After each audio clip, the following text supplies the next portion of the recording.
আজকে আমি যাচ্ছি সকাল সকাল রেডি হয়ে আমার সেই ফ্রেন্ডেরই বৌভাতে যাচ্ছি। আমি আমার হাজব্যান্ড আর আমার ননদের মেয়েকে নিয়ে যাচ্ছি। ও আসলে একা ছিল বাড়িতে, ওই জন্য।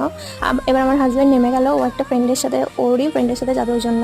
এবার আমার ফ্রেন্ডকে সাজাচ্ছে আর আমি মানে বসে আছি, মানে আমার ফ্রেন্ডকে একটু হেল্প করছিলাম ওখানটাতে। আর ওই যে আফরিন আমার কাছে বসেছিল, এবার আমার ফ্রেন্ডের হেয়ার করছে। আর লাস্ট মিনিট ওর এবার মেহেন্দি চলছে, ও মেহেন্দি দিতে পারেনি হয়তো তার বিয়ের আগের দিন কোনো সমস্যা হয়েছিল ওই জন্য। এবার ওর হেয়ার অলমোস্ট কমপ্লিটের দিকে, সবাই সুজাতা আসলে অনেক লেট হয়ে গেছিলো। এবার ওকে ঝটপট ওড়না পরানো হচ্ছে, জুয়েলারিগুলো পরানো গেলো। আমিও অনেক হেল্প করলাম, তার জন্য না ছিলাম তো হেল্প তো করতেই হবে। এবার ওদের দুজনকে বসানো হয়েছে, দুজনকে মার্শাল্লাহ অনেক সুন্দর লাগছে। বাইরে আমি এখন অনেক কিছু শেয়ার করতেই পারিনি, আর করা হবে না এখন, যেটুকু পারবো করবো। আর এ দেখো আমার হাজব্যান্ড এখন ওর বন্ধুর সাথে গল্প করতে ব্যস্ত, আর একটা বন্ধুকে খাইয়ে দিচ্ছে। বাবা বাহ, কি ভালোবাসা! এটুকু যদি আমাকে ভালোবাসতো তাহলে কি যে হতো। আমি এবার আমি রেডি হয়ে বাড়ি চলে এলাম, খুবই গরম ছিল, বিরক্ত ছিল একটু কুই আজকে।